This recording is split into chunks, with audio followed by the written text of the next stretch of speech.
कर्मचारी किती लोक आहेत तुम्ही तुमचा विषय ना तेवढाच बोलायचा, बाकी दुनियाची पाटीलकी करायची नाही.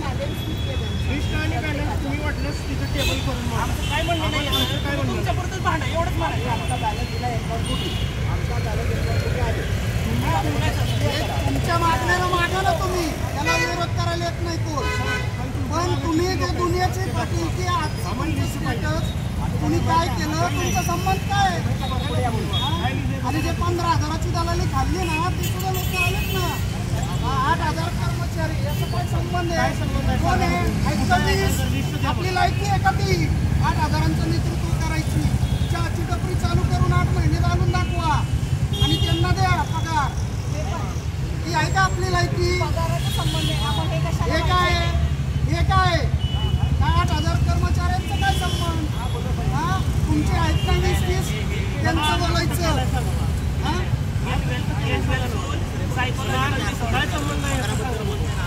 पहिला ते 15,000 दलाली खाल्ले ना त्या घोटाळ्याचा हिशोब द्या आणि आपल्या सौ जिथं नोकरी करतात ना त्यांचं मिटवा. दुनियाचं करायची लायकी नाही आपली.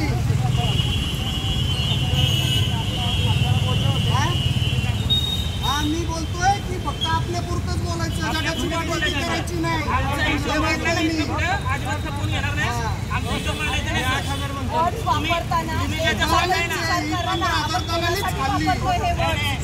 मांडताना 8,000 लोक हे सुद्धा तुम्ही मांडू नका. मग फक्त तुमचं मांडायचं, आमचं मांडायचं नाही.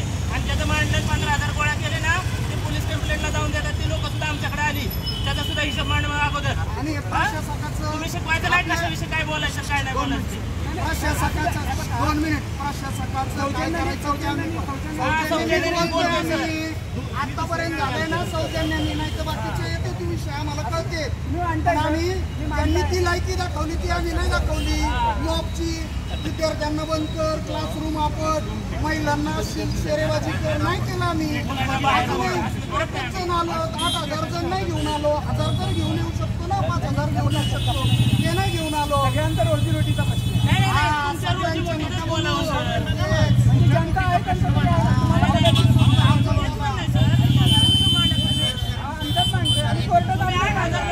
सांगता?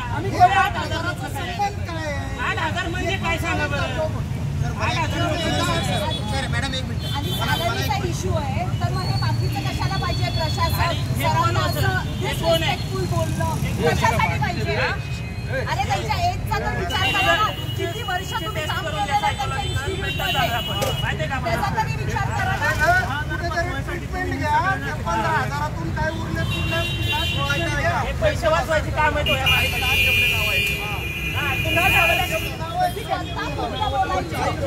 50, 100, 200 जेवढे लोक आहेत ना तेवढ्याचे नावं कितना पुढे जर 8,000 लोक आपण हायकोर्टामध्ये पिटिशन दाखल केले. कोर्टाने ऑर्डर दिली आहे, कोर्टाने ऑर्डर दिली आहे नाही आहे. पुन्हा आंदोलन न्यायिक मार्ग आहे. आंदोलन न्यायिक मार्ग आहे. अहो या 8,000 लोकांचा संबंध काय तुमचा हे विचारतोय आम्ही. प्रशासकाला याचा काय संबंध तुमचा प्रशासकाचा काय संबंध? पैशापुरतं बोलायचं फक्त. 8,000 जणांचं बघायला आम्ही समर्थ आहे. आपल्याला राहायचं फक्त. हे शेवटचं अहो सर 8,000 कर्मचारी आम्ही रस्त्यावर येऊ. यांनी थकीत वेतनाच्या नावाखाली साहेब यांनी थकीत वेतनाच्या नावाखाली संस्था बंद करायची मार्गावर आणली.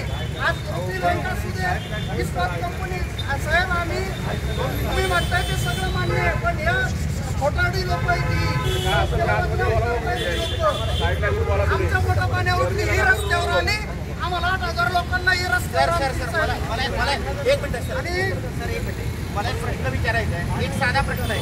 सिंहगड संस्थेच्या व्यतिरिक्त आता सिंहगड संस्था ही 6वा वेतन आयोग गव्हर्नमेंट शासकीय नियमानुसार देते. एक 6 महिन्याची प्रसूती रजा एवढे काही आपल्याला लिहून असतात त्या भेटतात. सिंहगड संस्थेच्या व्यतिरिक्त अशा संस्था आहेत मारामारी चालू आहे. तुम्ही काय बोलत नोकरी करते तिथलं बघा, घरचं बघा, बघा. काय नाही बोलतो.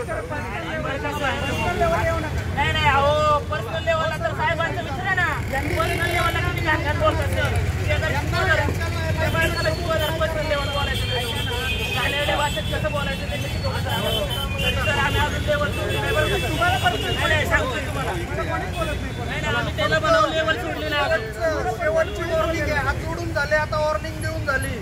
शेवटची वॉर्निंग. पर्सनल फक्त स्वतःपुरतं बघायचं, फक्त स्वतःपुरतं बघायचं.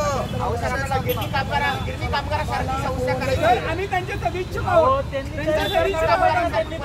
हो चला चला आंदोलनामुळे इतकं वाईट झालंय. आज ऍडमिशन MBA मध्ये मी काम करतोय. आम्ही त्यांचे सदिच्छुक आहोत. आम्ही त्यांचे सदिच्छुक आहोत. सर तुमच्या माहितीपेक्षा मोठा करू नका त्याला. चला लक्षात ठेवा मॅडम, चला. माहितीपेक्षा मोठा करू नका त्याला. लक्षात ठेवा तुमच्यावर पर्सनल घेऊ नका. त्याच्यावर चाललंय त्यांनी येऊ द्या. त्यांनी आम्हाला धमकी देऊ दे. आमचं मत काय? पगाराचा प्रश्न सॉल्व्ह करा, विषय संपला.